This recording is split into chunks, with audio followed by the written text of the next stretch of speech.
Welcome to top 30 MCQ question series में आपका स्वागत है। दोस्तों, जो आज के जो लेक्चर है वो टोटली जो एनवायरनमेंट के क्वेश्चन आए हैं, एक बार नहीं बल्कि कई बार आए हैं ये यूपी पीएससी में। और हालांकि यूपी पीएससी में नहीं बल्कि और बाकी एग्ज़ामों में भी आए हैं, जैसे आप यहाँ पे भी देख सकते हो कि जे पीएससी में आ चुके हैं, यूपी पीएससी मेंस में 2011-14 में आया है, यूपी पीएससी प्री में 2012 और 19 में आया है। तो ऐसे क्वेश्चनों को हम जानेंगे जो एक बार नहीं बल्कि कई बार रिपीट हो चुके हैं। तो और ये जो हाल फिलहाल में जो एग्ज़ाम होने वाला है आरओ, इसमें भी बहुत ज़्यादा चांसेस हैं कि इन क्वेश्चनों के लगभग 3 या 4 ऐसे क्वेश्चन देखे जा सकते हैं जो हमारे एक बार नहीं बल्कि कई बार आ चुके हैं। जैसे एमपीपीएससी में भी आ चुके हैं ये क्वेश्चन। तो देखते हैं, स्टार्ट करते हैं हम। पहला क्वेश्चन हमारा क्या है कि निम्नलिखित में से किस एक को छोड़कर बाकी सभी देश की प्राकृतिक पूंजी में सम्मिलित किया जाता है। तो इन चारों में से किसको प्राकृतिक पूंजी में सम्मिलित किया जाता है और किसको नहीं किया जाता है। तो किसको नहीं किया जाता? सड़क को नहीं किया जाता, क्योंकि वन प्राकृतिक भी होते हैं, जल भी प्राकृतिक है, खनिज भी प्राकृतिक है, लेकिन सड़क हम जैसे मनुष्य बनाता है, इसलिए सड़कों को प्राकृतिक पूंजी में सम्मिलित नहीं किया जाएगा। अगला क्वेश्चन, विश्व पर्यावरण दिवस कब मनाया जाता है? बड़ा ही आसान क्वेश्चन है, जबकि एक बार नहीं बल्कि कई बार रिपीट हो चुका है। तो कब? बिल्कुल सही आंसर 5 जून को मनाया जाता है। अगला क्वेश्चन, निम्न में से किस एक संबंध पर्यावरणीय सुरक्षा से नहीं है। मतलब किसका संबंध पर्यावरणीय सुरक्षा से नहीं है। एलडीए प्री 2013 में क्वेश्चन आया है। तो गरीबी कम करना से इसका संबंध नहीं है। पर्यावरणीय सुरक्षा, एक तो धारणीय विकास है, पर्यावरणीय सुरक्षा। धारणीय विकास क्या होता है कि जब हम कोई फैक्ट्री वगैरह डालते हैं या कोई हम नया आविष्कार करते हैं तो उस आविष्कार को इस तरीके से किया जाए जो पर्यावरण को ज़्यादा क्षति ना पहुंचाए। तो ऐसे ही वातानुकूलन है, कागज़ के थैलों का उपयोग करा जाए ताकि कचरे ज़्यादा ना फैलें, एनवायरनमेंट को कम नुकसान हो। तो ऑप्शन क्या है हमारा? बी, गरीबी। फोर्थ क्वेश्चन, इको मार्क उन भारतीय उत्पादों को दिया जाता है जो इनमें से है कोई। तो बताइए, शुद्ध और मिलावट रहित को, प्रोटीन समृद्ध हो, पर्यावरण के प्रति मैत्रीपूर्ण हो, या डी, आर्थिक दृष्टि से व्यवहारिक हो। तो कौन सा हो सकता है? इको मार्क पे हमें फोकस करना है। और यूपी पीएससी में प्री में 2012 और 17 में क्वेश्चन आ चुका है। तो क्या होगा? सी, पर्यावरण के प्रति मैत्रीपूर्ण हो। मतलब इको मार्क का मतलब ये है कि मान के चलो कि यूपी का कोई एक विलेज है जहाँ के लिए कोई एक वस्तु के लिए बड़ा ही फेमस है और वो वस्तु पर्यावरण अनुकूल है, पर्यावरण को ज़्यादा क्षति नहीं पहुँचाती है। तो ऐसे को हम क्या बोल देते हैं? इको मार्क लगा देते हैं कि इको फ्रेंडली है ये। आई होप कि आप लोगों को समझ में आ गया होगा। फिफ्थ क्वेश्चन, पर्यावरण संरक्षण के लिए ग्रीन आर्मी को किस देश ने प्रारंभ किया? एमपीपीएससी 2014 में आ चुका है ये क्वेश्चन। तो किसने करा? ऑस्ट्रेलिया ने। अब थोड़ा सा इसके बारे में जान लेते हैं। जो ग्रीन आर्मी है, ऑस्ट्रेलिया ने पर्यावरण संरक्षण के लिए ग्रीन आर्मी की शुरुआत की थी और हरित सेना पर्यावरण में प्रशिक्षण और काम करने के लिए 17 से 24 साल के बच्चों को मतलब एक कार्यक्रम चलाया गया जिसमें 17 से 24 साल के बच्चों को सम्मिलित किया गया था और उन्हें प्रशिक्षण दिया गया था कि हमें पर्यावरण के लिए हमें कैसा बिहेवियर रखना चाहिए, कैसा बर्ताव करना चाहिए। तो वही सब है इसमें। अगला क्वेश्चन, दो भिन्न समुदायों के बीच संक्रांति क्षेत्र कहलाता है। Option A eco time, ecad, B C ecosphere और डी इको टोन। तो क्या होगा? इको टोन होगा। इको टोन जानते हैं इको टोन क्या होता है? इको टोन हम उसको कहेंगे कि जैसे दो है, जैसे दो क्षेत्र हैं, मान के चलो ये भूमि हो गई, ठीक, ये हो गई भूमि और दूसरा होगा जल। तो इसका अलग से एनवायरनमेंट होता है जल, और पानी का अलग से एनवायरनमेंट होता है, और ये जब एक दूसरे के साथ जहाँ पे मिलते हैं उसको हम क्या कहेंगे? इकोटोन। क्या कहेंगे हम? इकोटोन। के इकोटोन दो बायोम विधि के बीच एक संक्रमण क्षेत्र होता है, ठीक, एक संक्रमण क्षेत्र होता है।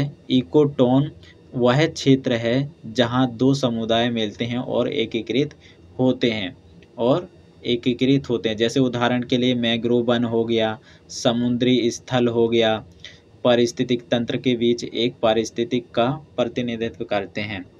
तो आई होप कि आप लोगों को समझ में आ गया होगा। अगर नहीं आया तो देखो, इसको कहेंगे इकोटोन।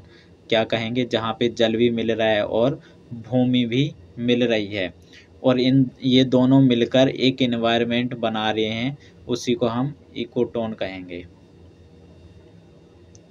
अगला क्वेश्चन 7th, निम्नलिखित में से किस प्रजातीय विविधता अधिक पाई जाती है? तो हमें ये बताना है कि इनमें से सबसे ज़्यादा जो विविधता है, प्रजातीय विविधता है, इन चार ऑप्शन में से कहाँ पाई जाती है? ए उष्णकटिबंधीय वर्षा वन, बी पर्णपाती वन, सी घास स्थल, या डी मरुस्थल। तो मरुस्थल तो हाल ही में हो ही नहीं सकता है यहाँ पे, तो है ना। तो क्या हो जाएगा? उष्णकटिबंधीय वर्षा वन। उष्णकटिबंधीय वर्षा वन से ही हमें लग रहा है कि सबसे ज़्यादा जहाँ पे बारिश होगी वहाँ पे एनवायरनमेंट या जैव विविधता या प्रजाति विविधता अधिक होगी। और हमें खुद पता है, मान के चलो ये अर्थ है हमारी, और ये हम विषुवत रेखा मान लें, और ये 23.5 डिग्री पे कुछ ऐसा मान लें, या फिर 10 डिग्री इसको मान लें हम। कितना डिग्री मान लें इसको हम? 10 डिग्री नॉर्थ, और यहाँ पे भी हम 10 डिग्री साउथ। तो इस रीजन में बहुत ज़्यादा वर्षा होती है। जो हमारी अर्थ में जितनी वर्षा होती है, यहाँ पे लगभग 50% यहाँ पे वर्षा होती है, सबसे ज़्यादा वर्षा होती है, जिसकी वजह से ये प्रजातीय विविधता सबसे ज़्यादा देखी जाती है। और आप लोगों को पता ही होगा, जो ब्राज़ील में हम जो ब्राज़ील के जो अमेज़न के जंगल हैं वो इसी क्षेत्र में हैं, और इतने ज़्यादा हरे भरे हैं कि उनको क्या कहा जाता है? पृथ्वी के फेफड़े भी कहा जाता है अमेज़न के जंगलों को।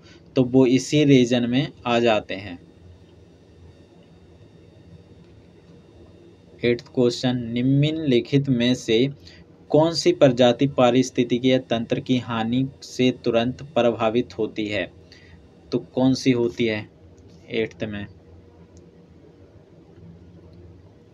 डी सांकेतक प्रजाति। सांकेतक प्रजाति का अलग ही है कि जैसे मान के चलो किसी प्रजाति पे कोई कोई ऐसा संकट आ गया है जिसकी वजह से वो क्या है, दुर्लभ या समाप्त होने की कगार पर है, तो उसको हम सांकेतक प्रजाति के रूप में देखते हैं।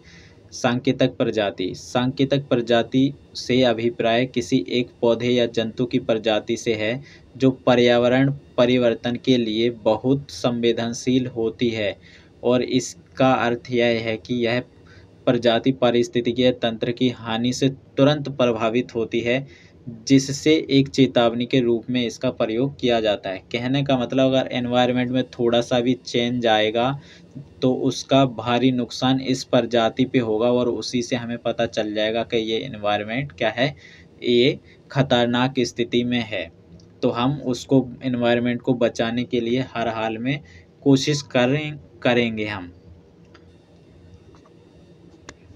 9th क्वेश्चन, निम्नलिखित में से किस बायोम को प्राथमिक उत्पादकता सर्वाधिक पाई जाती है? मतलब किस बायोम में जो प्राथमिक उत्पादकता सर्वाधिक पाई जाती है? तो विषुवत रेखीय बायोम वन हमने खुद अभी डिस्कस कर चुके हैं 7th क्वेश्चन में कि ये है, और 10 डिग्री नॉर्थ चैनल है, 10 डिग्री साउथ चैनल है, और यहाँ पे सबसे ज़्यादा वर्षा होती है, ठीक। 10वां क्वेश्चन, एक मनुष्य के जीवन को पूर्ण रूप से धारणीय करने की आवश्यकता न्यूनतम भूमि को क्या कहते हैं? आवश्यक न्यूनतम भूमि को क्या कहते हैं? तो पारिस्थितिकीय पद छाप कहेंगे, पारिस्थितिकीय पद छाप। 11वां क्वेश्चन, निम्नलिखित में से कौन एक विश्व का विशालतम पारिस्थितिकीय तंत्र है? विशालतम पारिस्थितिकीय तंत्र है। यूपीपीएससी प्री 2017 में आप लोग ये देखते जाना, क्योंकि अगर मैं बताने लगूंगा तो इसमें ज़्यादा टाइम लगेगा, इस वजह से आप लोग फोकस करते जाना प्लीज़। तो क्या है? समुद्र। हमें खुद पता है कि सबसे ज़्यादा जो विशालतम पारिस्थितिकीय तंत्र है वो क्या है? समुद्र है, क्योंकि घास भी हमारी पृथ्वी पे कहीं मिलते हैं, कहीं नहीं मिलते हैं, वन कहीं मिलते हैं, कहीं नहीं मिलते हैं, पर्वत कहीं मिलते हैं, कहीं नहीं मिलते हैं, लेकिन समुद्र जो है हमारी पृथ्वी का कितना है? 71% है। तो हमें खुद अंदाज़ा लगा सकते हैं कि जो सबसे बड़ा है ये। क्वेश्चन 12, निम्नलिखित में से कौन सा कृत्रिम पारिस्थितिकीय तंत्र? कृत्रिम मतलब मनुष्य द्वारा बनाया गया है, मनुष्य द्वारा। तो बड़ा आसान क्वेश्चन है और ऐसे क्वेश्चन भी देखो रिपीट होते हैं।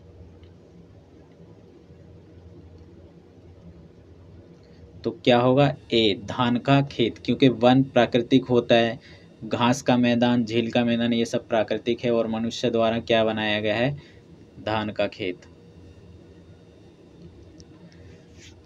नेक्स्ट इम्पोर्टेंट क्वेश्चन है ये, रामसर कन्वेंशन भारत किसका एक हस्ताक्षर करता है जिसके संरक्षण और विवेकपूर्ण उपयोग से संबंधित है? CAPF 2016 में आया है ये। तो किस में आएगा? आर्द्रभूमि। आर्द्रभूमि के लिए जाना जाता है क्या? Ramsar convention. आर्द्रभूमि जितनी भी विश्व में जितनी भी आर्द्रभूमियाँ पाई जाती हैं उनकी सुरक्षा के लिए, उनका संरक्षण के लिए कौन कार्य करता है? Ramsar convention. रामसर कन्वेंशन करता है।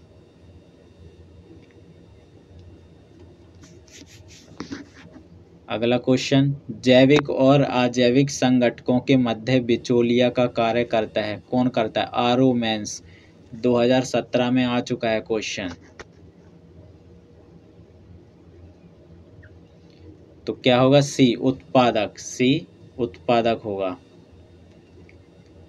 15वां, जीव भार का पिरामिड किस पारिस्थितिकी तंत्र में उलट जाता है? किस में उलट जाता है? तो देखो यूपीपीएससी 2010 और यूकेपीएससी 2020 में आ चुका है क्वेश्चन।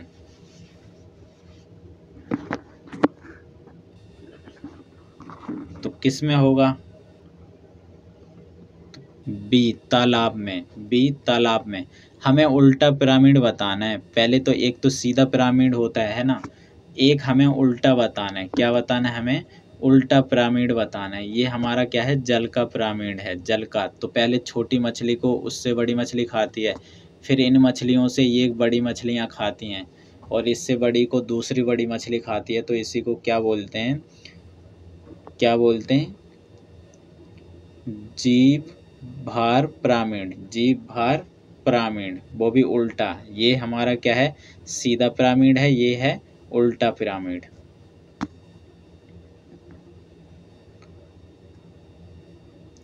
निम्न में से किसकी औसत प्राथमिक उत्पादकता सबसे कम है? तो बताइए।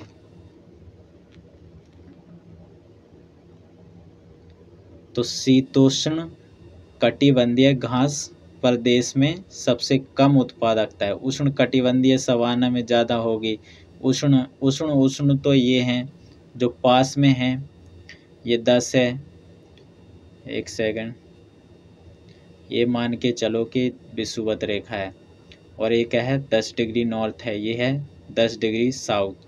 तो यहाँ पे तो हमें पता है कि इस क्षेत्र को क्या बोलते हैं? उष्ण कटिबंधीय क्षेत्र एक हिसाब से कहा जाता है। सबसे ज़्यादा वर्षा पाई जाती है यहाँ पे। है ना।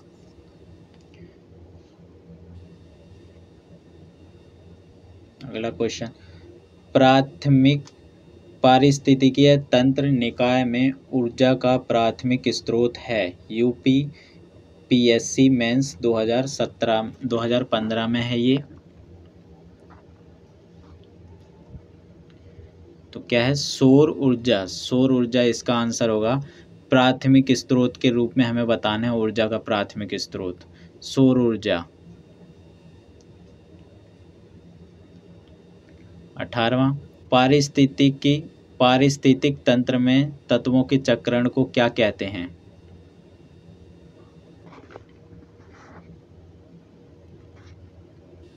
18वां का क्या होगा, बी आंसर होगा। भू रासायनिक चक्र। चक्र क्या होता है, चक्र मान के चलो कि चक्र क्या होता है, भू रासायनिक चक्र। मान के चलो कि ये कुछ है, ये रासायनिक क्या है, एक पौधे में गया, फिर पौधे से अगर कोई जानवर खाएगा तो उस जानवर में जाएगा, फिर अगर वो जानवर की मृत्यु हो जाती है तो वापस किस में मिल जाएगा, मिट्टी में, फिर पौधे में जाएगा। तो इसी को क्या बोलते हैं, जैव भू रासायनिक चक्र।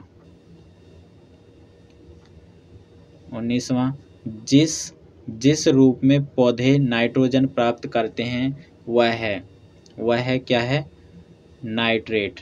वह है नाइट्रेट। और नाइट्रेट से ही इनकी क्या है, पौधों की ग्रोथ होती है। ठीक, नाइट्रोजन किस में बदल जाता है, नाइट्रेट में बदल जाता है, और उसके बाद ये यूज करते हैं अपनी ग्रोथ में। 20वां क्वेश्चन, निम्नलिखित में से कौन सा पृथ्वी के कार्बन चक्र में कार्बन डाइऑक्साइड की मात्रा को नहीं बढ़ाता है, नहीं बढ़ाता है। तो कौन नहीं बढ़ाता, प्रकाश संश्लेषण, क्योंकि श्वसन से भी कहीं ना कहीं कार्बन डाइऑक्साइड बढ़ती है। जैविक पदार्थों का क्षय होगा तो भी होगा, ज्वालामुखी क्रियाएं होंगी तो भी होगा, लेकिन किससे नहीं होगा, प्रकाश संश्लेषण से नहीं होगा। प्रकाश संश्लेषण होगा तो उल्टी हमारी जो कार्बन डाइऑक्साइड कौन ले लेंगे, पौधे ले लेंगे, पौधे ले लेंगे, और हमें क्या मिल जाएगी, ऑक्सीजन। नेक्स्ट क्वेश्चन, पारिस्थितिकी तंत्र में तत्वों के चक्रण को क्या कहते हैं। पारिस्थितिकी तंत्र में तत्वों के चक्रण को क्या कहा जाता है।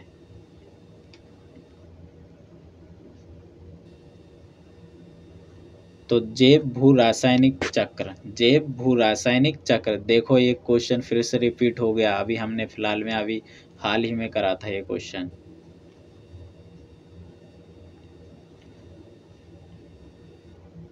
नेक्स्ट क्वेश्चन, सौर विकिरण की सबसे महत्वपूर्ण भूमिका है। जो सौर विकिरण है, सौर विकिरण मतलब जो सूर्य से आने वाली किरणों को ये क्या कहा जाता है, सौर विकिरण।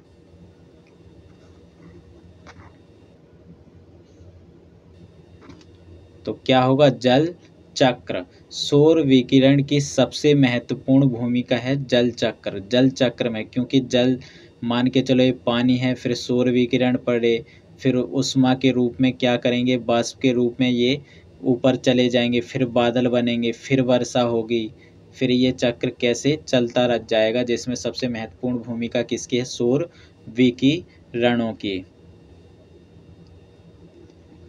नेक्स्ट क्वेश्चन, निम्नलिखित में से कौन सा जानवर बिना पानी पिए सबसे लंबी अवधि तक जीवित रह सकता है। तो इसमें आई थिंक कि तुम लोग इसमें भी, आप लोग भी कंफ्यूज हो सकते हो, तो ध्यान से देखना। यूपी पीएससी 2018 में क्वेश्चन पूछ चुके हैं ये।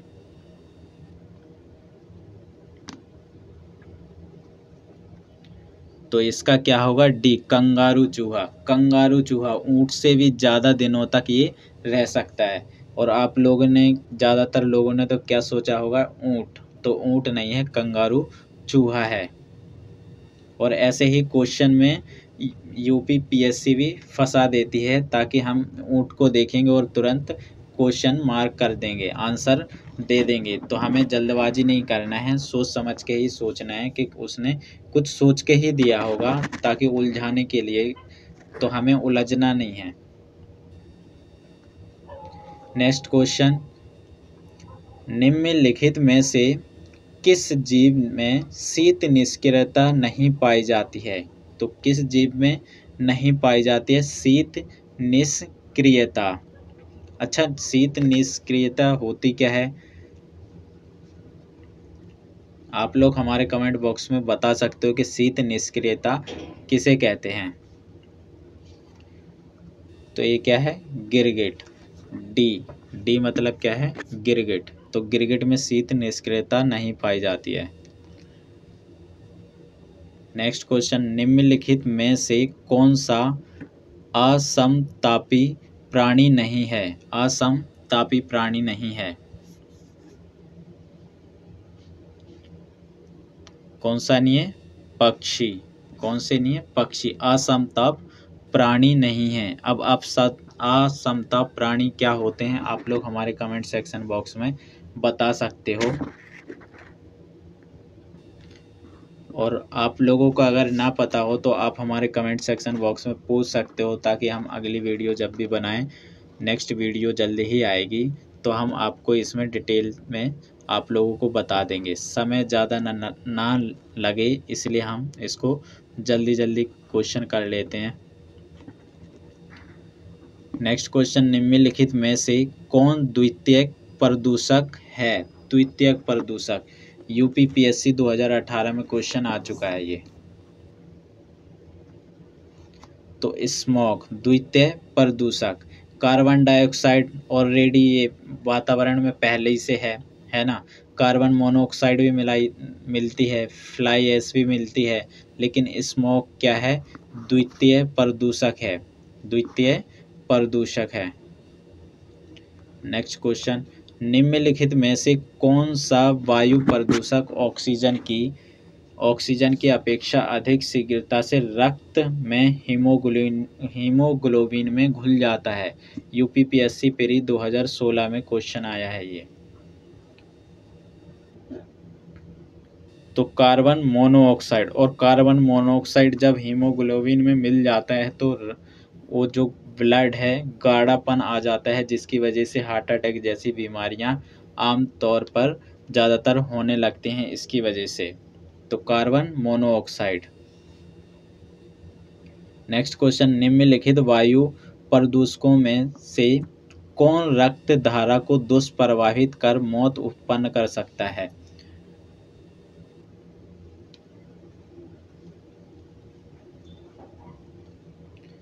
कौन? D carbon monoxide. Carbon monoxide ज़्यादातर खतरनाक है, जो रक्त में घुल जाता है, जिसकी वजह से जान जाने का भी खतरा बना रहता है। नेक्स्ट क्वेश्चन, निम्नलिखित में से कौन जैव अपघटनीय प्रदूषक है? तो ये कौन सा क्वेश्चन है? सीवेज। ए आंसर होगा इसका क्या? सीवेज। और जैव अपघटनीय प्रदूषक होता क्या है? तो ये प्रदूषक प्राकृतिक कार्बनिक पदार्थ हैं, जिन्हें प्राकृतिक सूक्ष्म जैविक और जैविक प्रक्रियाओं द्वारा विघटित और या उपयोग किया जा सकता है, और CO2 जल या साधारण कार्बनिक अणुओं में परिवर्तित किया जा सकता है इसको। नेक्स्ट क्वेश्चन, निम्नलिखित में से कौन सा प्रदूषण संकेतक पौधा होता है? मतलब ऐसा पौधा कौन सा है जो प्रदूषण अगर एनवायरनमेंट में फैले तो उस पौधे से हमें क्या मिल जाता है? संकेत मिल जाता है।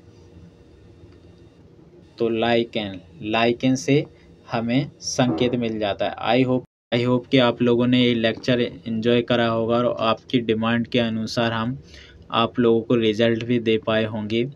तो ऐसे ही ये सीरीज़ आप लोग देखते जाइए, अटेम्प्ट करते जाइए, ताकि आप लोगों की जो नीड है वो पूरी हो सके और आप अपने एग्ज़ाम में बेस्ट दे सकें। Best of luck.